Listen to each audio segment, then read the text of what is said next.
Halo pemirsa Kupas TV dimanapun berada, satu unit rumah permanen di Jalan Pulau Pisang, Sukarame, Bandar Lampung diratakan dan dieksekusi juru sita PN Tanjung Karang lantaran berdiri di lahan yang ternyata milik orang lain, Selasa, 29 November 2022. Proses eksekusi atau pengosongan lahan pun sempat diwarnai cekcok dan keributan mulut antara kuasa hukum penggugat, pihak tergugat dan juru sita PN Tanjung Karang.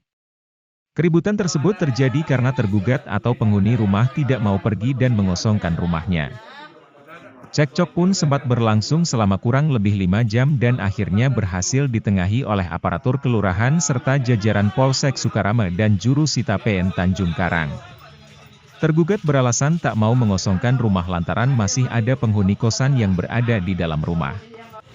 Akhirnya, setelah berhasil dimusyawarahkan dan isi rumah kosong, penggugat mulai menggunakan alat berat ekskavator untuk meratakan rumah atau bangunan di atas lahan seluas 559 meter persegi itu. Pengosongan lahan tersebut berdasarkan surat pelaksanaan eksekusi pengosongan nomor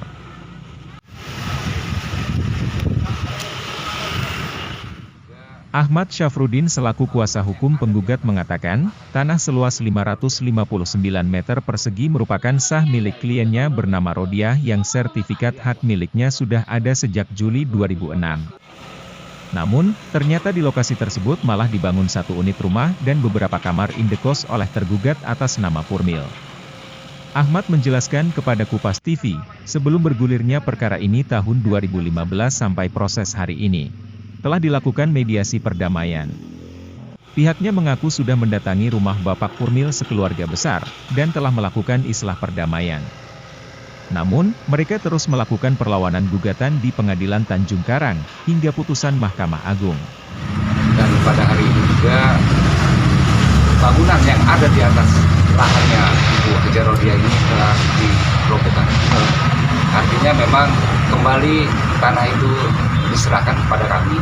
Luas tanah kita ini 559 meter persegi yang sertifikat hak milik atas nama Haja Rodiah NN di tanggal 18 Juli 2006. Sebelum bergulirnya perkara ini, dari tahun 2015 akhir sampai dengan prosesnya hari ini eksekusi, sebelum bergulirnya perkara ini telah kita lakukan islah, yaitu perdamaian. Tentunya perdamaian ini juga dengan berbesar hati, prinsipal kami datang ke rumah Bapak Purmil keluarga besar untuk melakukan islah atau perdamaian. Namun seiring berjalannya waktu, keluarganya Bapak Purmil ini terus melakukan perlawanan dengan cara melakukan gugatan di Pengadilan Negeri Tanjung Karang yang kita menangkan di Pengadilan Negeri Tanjung Karang, juga di Pengadilan Tinggi Tanjung Karang, lalu juga di Pengadilan Tata Usaha Negara dan Pengadilan Tata Usaha Negara Medan. Juga berakhir di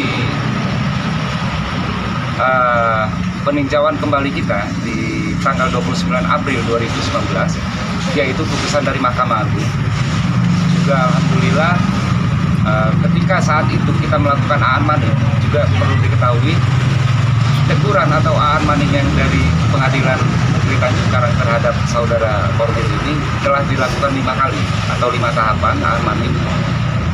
Dan kita lakukan mediasi di ruang mediasi Pengadilan Negeri Tanjung Karang. Lalu di tahun 2020 ternyata mereka melakukan gugatan bantahan terhadap adanya eksekusi.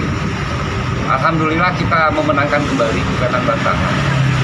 Yang pada di tahun 2020 juga mereka melakukan kasasi, tingkat kasasi di Mahkamah Agung. Itu juga kita hadapi dengan kontra kasasi, yang pada akhirnya alhamdulillah karena memang ini milik kita, sah berdasarkan juga surat keterangan, yaitu sertifikat hak milik nomor 122 dengan luas tanah 559. Itu kita menangkan di tanggal 21 Oktober 2021. Sementara itu, istri dari Purmil mengaku membeli sertifikat tanah itu dari tetangganya Arianto berupa sertifikat hak usaha milik rakyat. Namun, ia bingung sertifikat itu bisa bermasalah di kemudian hari. Sang istri berkata, dirinya dan pengacara akan segera menemui Arianto untuk mempertanyakan keaslian sertifikat itu. Dari Bandar Lampung, Martogi Pinem, Kupas TV melaporkan.